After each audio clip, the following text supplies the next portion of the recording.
ay may sinutupad na iginuhit sa kapalaran. Ito ang aking buhay. At ang lahat ay handang harapin ang mga pagsubok na sa kanya'y nakalaan. Ito ang aking buhay. Ano man ang kahinatnan, dapat lang tanggapin ng buong tatag at tapang. Dahil ito ay kaakibat ng paghamon sa kanyang kakayahan.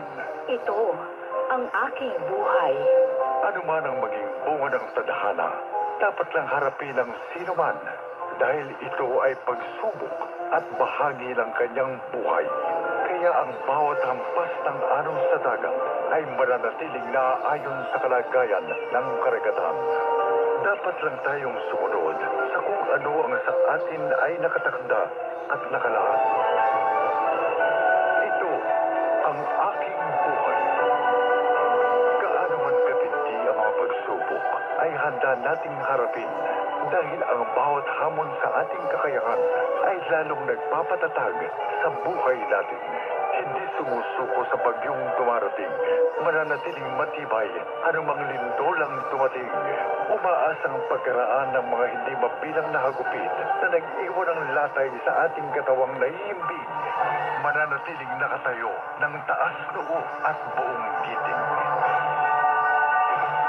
Ito ang aking buhay.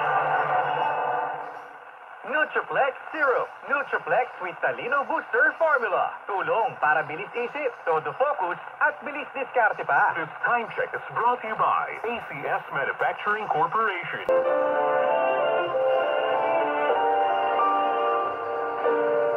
Magandang araw po mga kaibigan.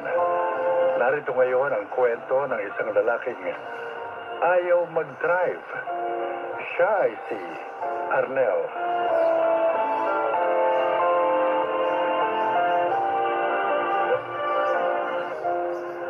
Dalawa kaming magkapatid ni Chloe. Si Mama na lang ang kasama namin. May kaya kami sa buhay at lagi akong may driver.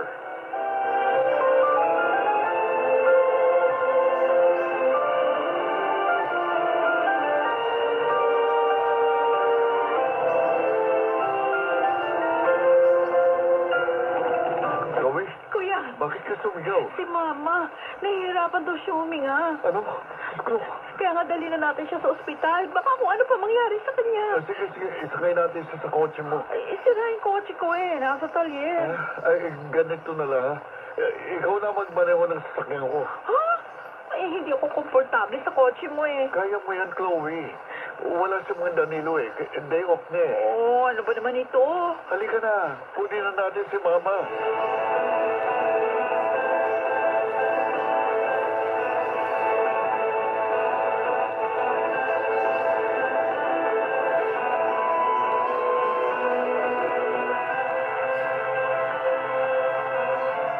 How do you feel now, Ma?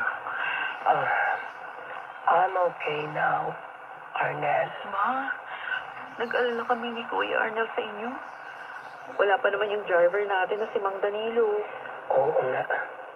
Kaya ikaw ang nag-drive ng kotse ng kuya mo. Eh, nasa talyer pa yung kotse ko eh. Ma, sana po, huwag na kayo sobrang nagpapakapagod.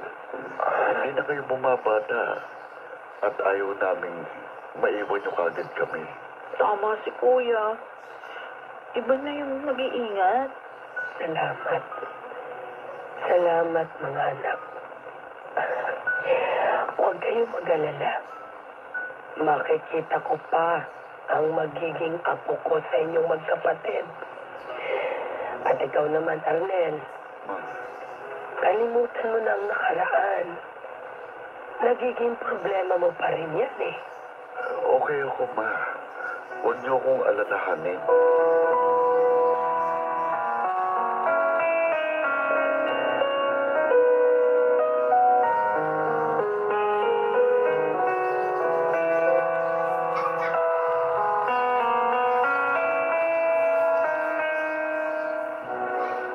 Salamat po, Mang Danilo. Hindi kayo tutol sa akin para kay Pia. Batang to, oo. Kami dapat magpasalamat sa iyo dahil tinanggap at minahal mo si Pia kahit mahirap lamang kami. Tama si Ita kay Arnel. Mahirap lang kami. Driver mo lang siya. Hindi ako tumitingin sa kalagayan sa buhay ng tao, Pia. Pinalaki kaming ganon ni ng mama at papa. Sana lang panatilihin mong malinis ang aking anak hanggang sa araw ng inyong kasal. Itay, huwag po kayo mag-alala. Patuloy ko pong iingatan ang aking sarili. At hindi naman po ako laligpas sa aking limitasyon. Aasahan ko ang pangako niyo.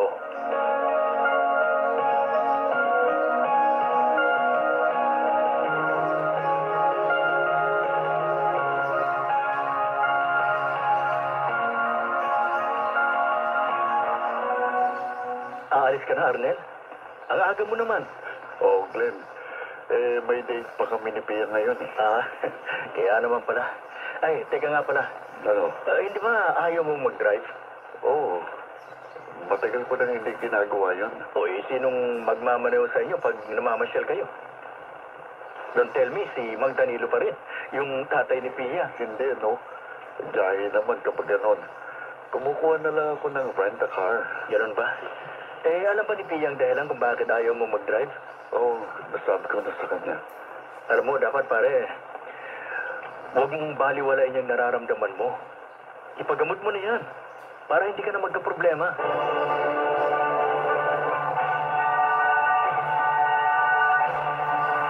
Ito ang aking buhay.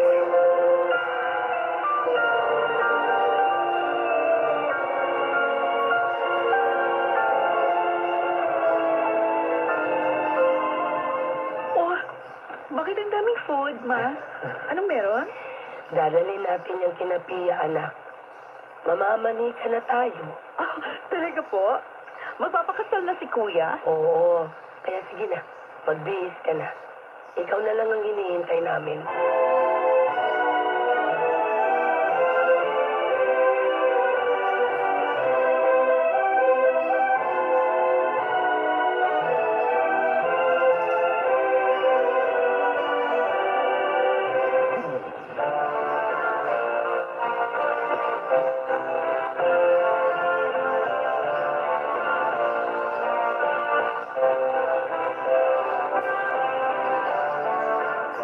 Wow! Ang ganda naman, honey. At kumpleto na rin sa mga kasangkapan. I'm glad you like our house. Talagang sinikap kong matapos lahat ito bago tayo kasal. Thanks, Anel. Pinatunayan mo lang sa akin na napaka-responsable mo. At dito sa bahay na ito, dito tayo bubuo ng pamilya natin. Medyo malayo nga lang to sa malls, sa church, saka sa ospital. Kailangan talaga may sasakyan tayo bago makalabas nitong village. Walang problema dyan, honey. Lagi naman ako pwedeng nandito para sa lahat ng mga kailangan natin. Pwede rin tayong kumuha ng rent-a-car in case of emergency.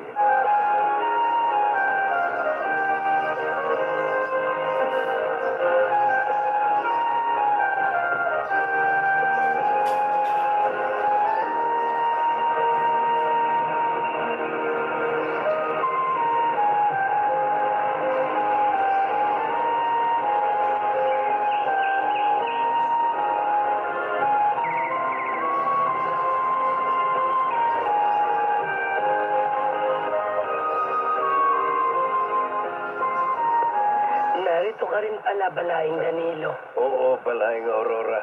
Dinalaw ko agad ang mga bata nang malaman ko magandang balita. Magandang balita. Ano yon? Hindi mo pa pala alam. Naging busy ako sa pag-asikaso ng lupa namin sa Bukidnon. Ano pa magandang balita ang sinasabi mo? Nagdadalang tao na si Pia. Magkakaapon na tayo. Talaga? Ay, naku, salamat naman. Matitikman din natin ang tubo. Oo nga. May apo na tayong malalaro. Nako, ay dapat mas mag-ingat si Pia ngayon. Panganay ang dinadala niya. At dapat, lagi ring magpa-check up sa doktor.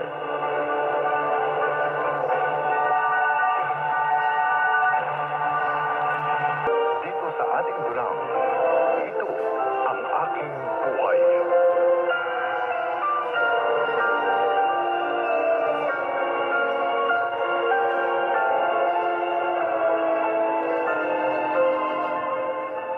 Salamat. Natapos din ang mga pipirmahan ko. Makakauwi na ako. Hoy, pare. Ay, Baka makalimutan mo, ha? Sa amin kayo magdi-dinner mamaya. Wedding anniversary namin ni Mrs. ay, oo nga pala, no? Ay, teka nga pala. Si Pia, hindi pa nahihirapan? Kabuhanan niya na, di ba? Oo, pero may sasakyan naman kami. Eh, si Mang Danilo, nasaan na pala? Hindi ko na siya nakikitang ipinagmamaneho ka. Binigyan ko ng puhunan para makapagnegosyo. Kaya iba na ang driver ko. Oh, sige. Uwi na ako, Glenn. Ah, Kita na lang tayo mamaya.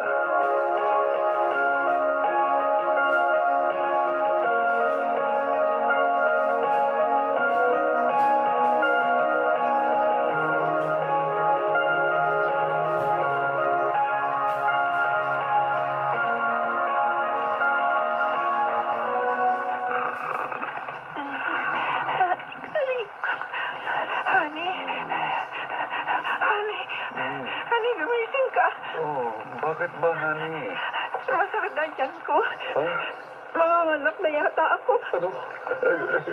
Sigurado ka ba? Kanina pa kasi ito eh. Ha? Hindi lang kita inabala dahil akala ko mawawala din to. Teka. Pero lalo lang sumasakit eh. Magpunta na tayo sa ospital. Sandali. Magbubuk ako ng sasakyan. Wala si Tinoy, di ba? May emergency sila eh.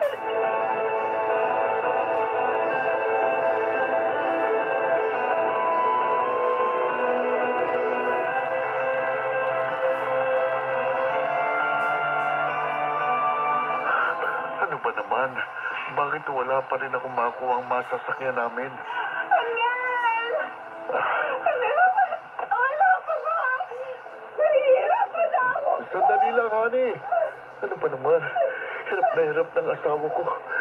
Magbigay na kayo ng masasakyan namin.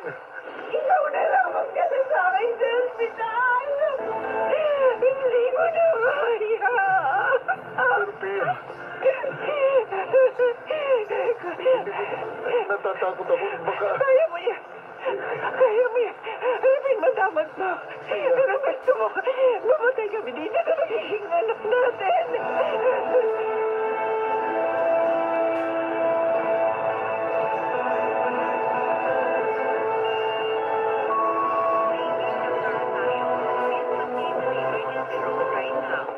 Calling Dr. Rosario, please proceed to the Anak, kumusta na si Pia? Ang apo ko, kumusta? Ligtas na po sila, ma. Sa awa ng Diyos. Salamat naman. Eh, sino nga pala nagatid sa inyo dito? May emergency ka mo yung driver mo? Ako pong nag-drive, ma. Inarap ko po ang takot ko. Salamat naman at nakaya mo. Anak, hindi mo naman kasalanan ang pagpanaw ng papa mo. Nagkataon lang na ikaw ang nagmamaneho nung maaksidente kayo. Opo, ma. Tanggap ko na po yun ngayon. Nang makita kong hirap na si Pia at parang mawawala ang aking mag-ina, napatunayan kong mas hindi ko pala matatagalan yun. Kaya hinarap ko pong takot ko. At nagtagumpay naman po ako, ma.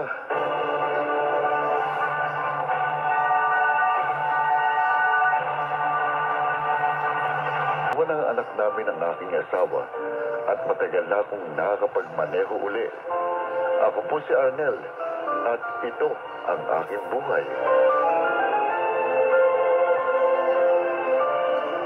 Hindi aalis ang takot sa tao. Ang tao ang dapat na magpaalis dito. Mahalag sigalam, Jenaline de la Cruz.